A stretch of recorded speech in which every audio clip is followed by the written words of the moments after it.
ये जो हम कल बात कर रहे थे एआई जनरेटेड ग्राफिक्स की, तो और एक मैंने एक जनरेट किया है। मैं आपके साथ में यहाँ पे शेयर करता हूँ। यहाँ पे आप देखिए, जैसे कि ब्रह्म और शक्ति, ठाकुर कहते हैं ना कि ब्रह्म और शक्ति एक और अभेद। तो इसके रिलेटेड ये कितना सुंदर ग्राफिक्स मैंने उसमें एआई में ये पैसेज डाल दिया नोटबुक एलएम में। और कहा कि इसके ऊपर में बनाओ, तो देखिए कि इसने बनाया है। It is very beautifully made actually. Title क्या दिया है? ब्रह्म एंड शक्ति, two sides of one reality. अभी हमको पता है कि ठाकुर कहते हैं कि ब्रह्म और शक्ति एक है और अभेद है। अद्वैत वेदांत से यह कैसे डिफर होता है? अद्वैत वेदांत भी तो यही कहता है कि एक ही ब्रह्मन है, इसके ऊपर में जो आप माया का देख रहे हैं, माया जिसको आप देख रहे हैं, वो मतलब उसके अलावा जो कुछ भी देख रहे हैं इस जगत में, वो चाहे पशु पक्षी हो, पेड़ पौधे हो, जो कुछ भी हो, तारे, ये सितारे, ये चांद, ये ग्रह, नक्षत्र, जो कुछ भी है, सब माया के माध्यम से यह सब दिखाई देता है।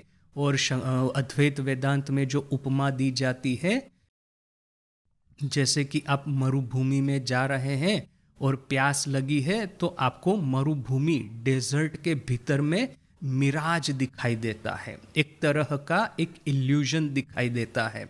क्या आप वहाँ पे तालाब है, तालाब के चारों ओर खिजूर के पेड़ है, और वहाँ पे बड़ा शांति और छांव है। तो जितना आप उसकी ओर आगे जाते जाएंगे, देखेंगे कि यह जो मिराज है उतना ही दूर जाता जाएगा, और आखिर में पता चलेगा कि ये हमारे मन के भ्रम अलावा और कुछ नहीं था। तो यह है अद्वैत वेदांत। किंतु देखिए कि ठाकुर का जो कॉन्सेप्ट है ब्रह्म और शक्ति का, वो उससे कैसे डिफर होता है। ठाकुर भी वही कहते हैं कि ब्रह्मन ही है, किंतु ठाकुर ये नहीं कहते कि शक्ति नहीं है। ठाकुर कहते हैं कि ब्रह्मन जब स्थिर होता है तब वो माने एक ही रियलिटी है, अल्टीमेट रियलिटी। जब वो स्थिर रहती है तब हम उनको ब्रह्मन कहते हैं, और जब वो कार्य करती है तब हम उसको शक्ति कहते हैं। ब्रह्मन और शक्ति एक ही सिक्के के दो पहलू है। दोनों क्वांटम डायनेमिक्स की लैंग्वेज में कहेंगे superposition. This is a very strange concept. पहले तो हम लोग मानते थे कि कोई भी एक इलेक्ट्रॉन है, तो यदि उसका अप स्पिन होगा या डाउन स्पिन होगा, दोनों एक साथ में नहीं हो सकते। वो कोई भी एक ही स्टेट वो ऑक्यूपाई करता है। किंतु फिर क्वांटम डायनेमिक्स हमको कहता है कि जब तक हम उसको ऑब्जर्व न कर दे तब तक वो अप स्पिन और डाउन स्पिन दोनों में रह सकता है। इसको कहते हैं सुपरपोजिशन। अभी इसका पॉपुलर एक उदाहरण किस तरह से देते हैं। मान लीजिए एक बक्सा है, एक बॉक्स है। अभी ये बॉक्स चारों ओर से बंद है। इस बॉक्स के भीतर में हमने एक बिल्ली को रखा है। तो अभी ये बिल्ली जो है अभी बॉक्स के भीतर में है, और साथ में ही बॉक्स के भीतर में एक जहरीले गैस का एक टेबलेट रखा है। एक छोटा सा एक इस तरह का डिवाइस रखा है जहरीले गैस का, कि वो डिवाइस कब स्विच ऑन होगा और कब ये गैस रिलीज होगा और कब बिल्ली को मार देगा, वो हमको पता नहीं। तो अभी देखिए, जब तक बिल्ली बक्स में बंद है और तब तक हमको ये नहीं पता है कि वो जिंदा है या मरी हुई है। तो श्रोडिंजर्स कैट, इस श्रोडिंजर बोल करके था साइंटिस्ट, उसने ये एक थॉट एक्सपेरिमेंट किया था। हमने एक जनरल पब्लिक को भी पता चले कि क्वांटम डायनेमिक्स कितना विचित्र है। तो अभी देखिए कि जब तक बॉक्स बंद है तब तक आपको पता नहीं है कि बिल्ली जिंदा है या मुर्दा है। किंतु देखिए कि हम लोग, कोई भी एक व्यक्ति को आप पूछेंगे, कहेंगे कि बताइए तो बिल्ली किस हालत में है अभी, तो वो तो आपको वही कहेगा ना, या तो जिंदा है या तो मुर्दा है। माने आइधर और। कब ये जो पॉइजन गैस रिलीज होगा वो कहना मुश्किल है, किंतु या तो पॉइजन गैस रिलीज हो गया है, बिल्ली मर गई है, या तो गैस रिलीज नहीं हुआ, बिल्ली अभी भी जिंदा है। तो आइधर और मुर्दा है या जिंदा है, ये हमारा एक नॉर्मल एक्सपीरियंस हमको कहता है। जबकि देखिए क्वांटम डायनेमिक्स कहता है कि जब तक आप बिल्ली को ऑब्जर्व नहीं कर लेते हैं, बॉक्स खोल करके चेक नहीं कर लेते हैं, तब तक बिल्ली जिंदा भी है, मुर्दा भी है, डेड एंड अलाइव। यह इस तरह का एक काउंटर इंटुइटिव, इस तरह का एक विचित्र कंक्लूजन है क्वांटम डायनेमिक्स का, कि अभी भी देखिए कि ज़्यादातर लोगों को इसके बारे में नहीं पता, ज़्यादातर लोगों को इसके इम्प्लीकेशंस क्या है समझ में नहीं आते। किंतु यह इतना सॉलिड साइंस है कि आज की जो मॉडर्न इलेक्ट्रॉनिक्स टेक्नोलॉजी है पूरी क्वांटम डायनेमिक्स के ऊपर में ही बनी है। क्वांटम डायनेमिक्स नहीं होता तो ना ही हमारे पास में ये जीपीएस सैटेलाइट होते, ना ही ये माइक्रो प्रोसेसर जो कि आजकल सब कुछ चलाते हैं, मोबाइल से लेकर के, कार से लेकर के, वॉशिंग मशीन से लेकर के, फ्रिज तक, जो कुछ भी है सबके भीतर में आजकल ये माइक्रो प्रोसेसर्स है।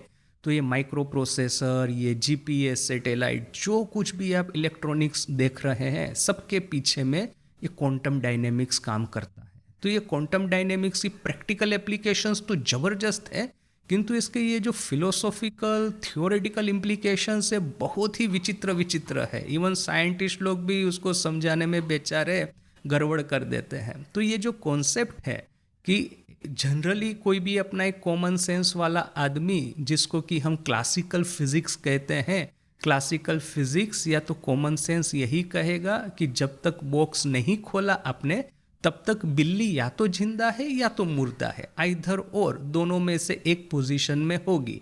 यहाँ पे ये जो क्वांटम डायनेमिक्स जो है वो कहेगा कि बिल्ली जिंदा भी है, मुर्दा भी है, दोनों पोजीशन में एक साथ में है।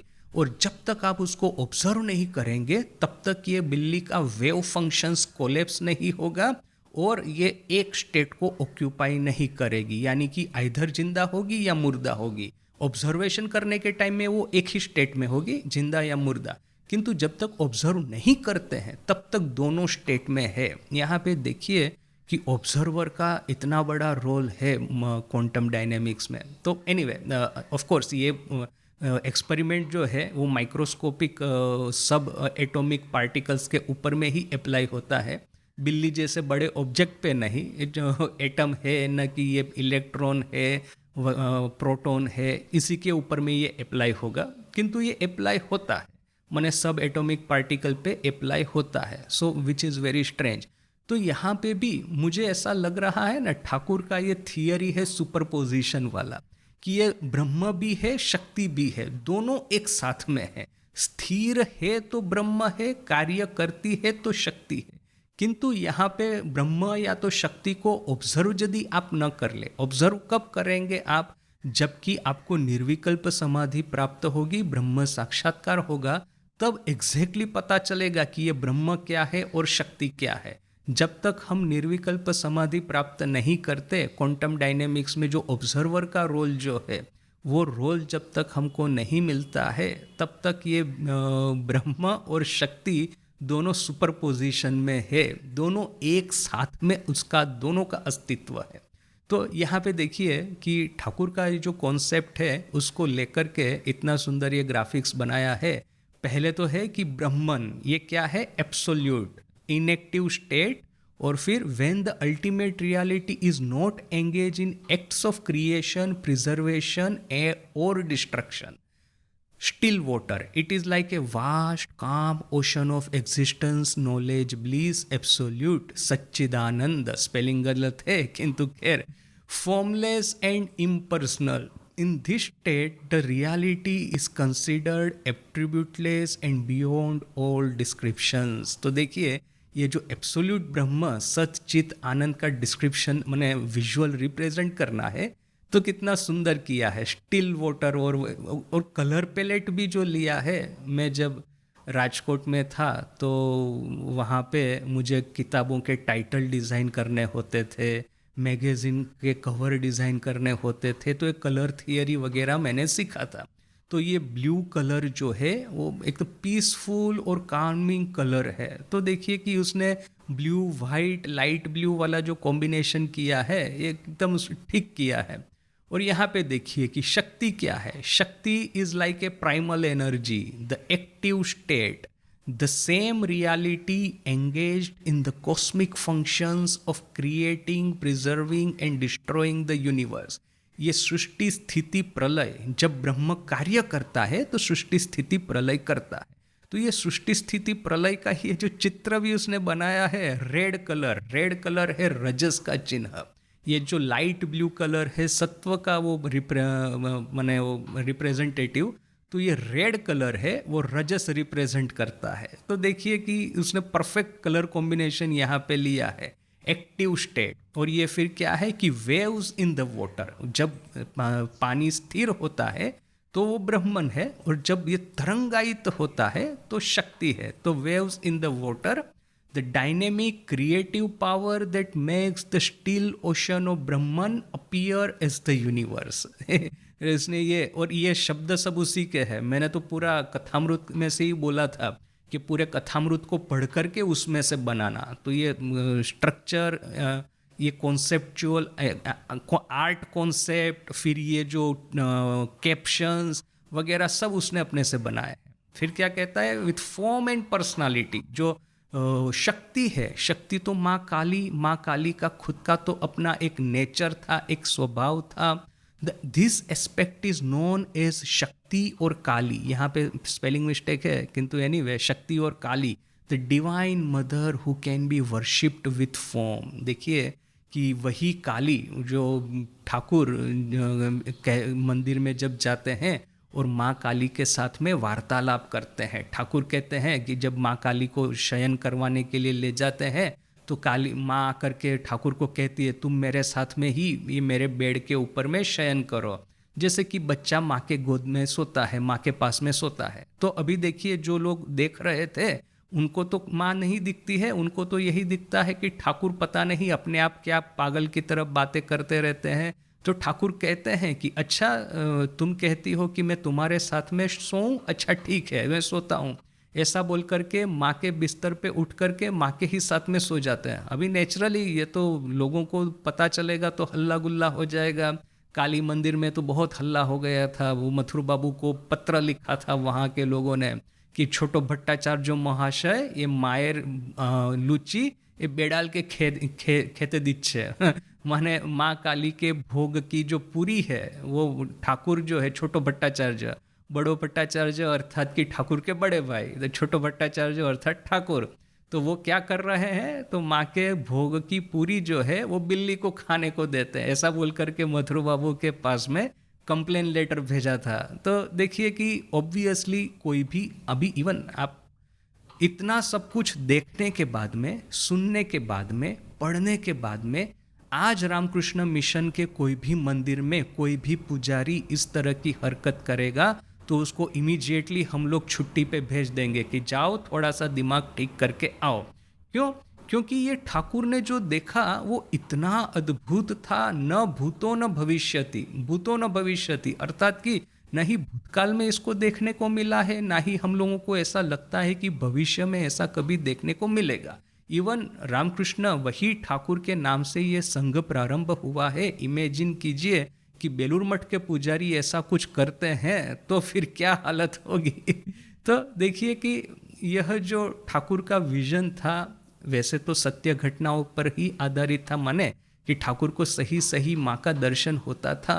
तो ये जो माँ का जो डायनेमिक एस्पेक्ट है देखिए कि इसने कितना ब्यूटीफुली ड्रॉ किया है कि ये है ब्रह्म और फॉर्मलेस एंड इम्पर्सनल, और यह है शक्ति कि with form and personality. Form and personality देखिए, पर्सनालिटी भी है तो आकार तो है ही है माँ का, और फिर उनकी एक पर्सनालिटी भी है। एंथ्रोपोमॉर्फिक इसको कहते हैं फिलोसॉफी की लैंग्वेज में।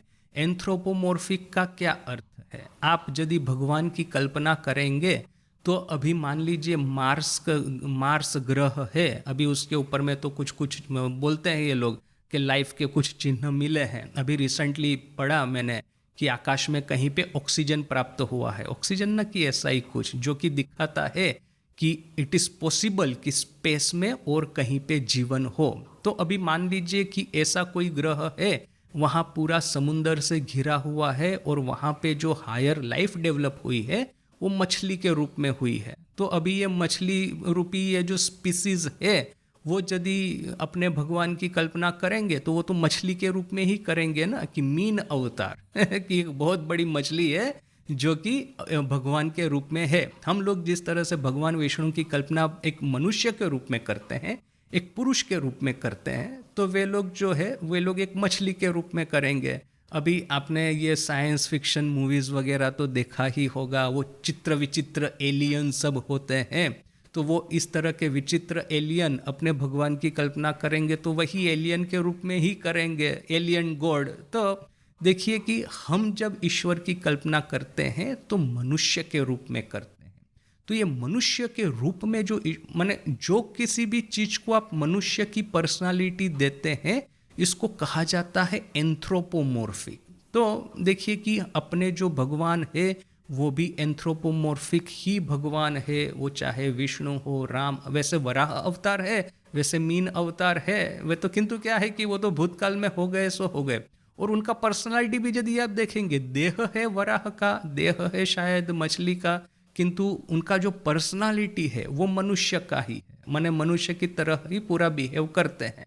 तो इसको एंथ्रोपोमॉर्फिज्म कहते हैं कि मनुष्य जो किसी भी चीज़ की कल्पना करता है उसके ऊपर में वो अपना पर्सनालिटी बिठा देगा। तो ये देखिए कि नॉट ओनली कि ये शक्ति जो है वो उसका आकार है, नाम और रूप है, उस साथ में ही हम उसको एक एंथ्रोपोमॉर्फिक शक्ति के रूप में देखते हैं। सो पर्सनालिटी भी है, विथ फॉर्म एंड पर्सनालिटी। तो अभी देखिए कि ये इनसेपरेबल यूनिटी, यह जो है ब्रह्म और शक्ति दोनों इनसेपरेबल है।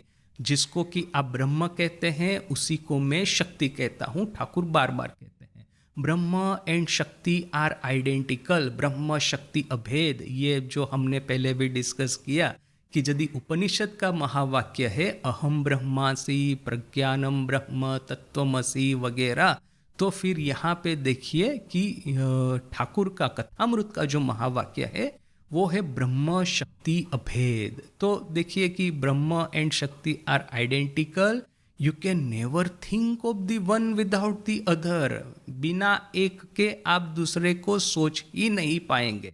तो ये जो आइडेंटिकल नेचर है, और यह जो ठाकुर कहते हैं कि you can never think of the one without other, इसके उदाहरण ठाकुर देते हैं। देखिए कि जैसे कि अग्नि और दाहिका शक्ति, वो जो फेमस यथाग्नेर दाहिका शक्ति माँ का जो श्लोक है, तो यदि बिना अग्नि के आप अग्नि की दाहिका शक्ति यानी कि ये जो बर्निंग पावर जो है, जो एनर्जी, हीट और एनर्जी है, उसकी कल्पना नहीं कर पाएंगे, और बिना हीट और एनर्जी के आप अग्नि की कल्पना नहीं कर पाएंगे। दोनों अभेद रूप से एक दूसरे के साथ में जुड़े हैं। तो ब्रह्म है अग्नि और उसकी दाहिका शक्ति है वो है शक्ति। और फिर ये gem and its brilliance, the हीरा आप यदि देखेंगे तो हीरे के साथ में ही हीरा का ये जो शाइन है, जो हीरा की ये जो चमकता है जो हीरा, ये जो उसका जो ब्रिलियंस है, बिना ब्रिलियंस के आप हीरे को नहीं कल्पना कर पाएंगे, और बिना ब्रिलियंस के हीरा नहीं है, बिना हीरा के ब्रिलियंस नहीं है। तो यह दोनों एक दूसरे के साथ में अभेद रूप से जुड़े हैं। वाटर पानी है, और साथ में ही है यह पानी की यह जो वेटनेस, अर्थात कि क्या कहेंगे कि उसका गीला करने की शक्ति, यानी उसकी वेटनेस, यानी कि पानी में जैसे ही आप हाथ डालेंगे देखेंगे हाथ भीग ही जाएगा। अभी आप बोलेंगे कि हवा में मेरा हाथ भीगता है, यह भी संभव नहीं है, और पानी में हाथ डाले और हाथ गीला ना हो, यह भी संभव नहीं है। तो ये पानी और ये उसका ये जो गीलापन, और सांप और उसकी तिर्यक गति, snake and it's wriggling motion, तो सांप जब भी चलता है तो ऐसे ही चलेगा, तिर्यक गति से ही चलेगा। तो ये दोनों को आप अभेद ही देखते हैं, बिना एक के आप दूसरे को कल्पना नहीं कर सकते। सो देखिए कि ये पूरा ठाकुर का ये जो है उसे इसको कहते हैं इन्फोग्राफिक्स। कल हमने जो देखा था वो स्लाइड था। स्लाइड में क्या होता है, वो 15 के आसपास स्लाइड वो बनाता है, उसमें काफ़ी डिटेल रहता है, किंतु ये इन्फोग्राफिक्स जो है वो सिंगल ग्राफिक्स के भीतर में एक पूरा कॉन्सेप्ट समझाने को ट्राई करता है। तो अच्छा इसने ट्राई किया है।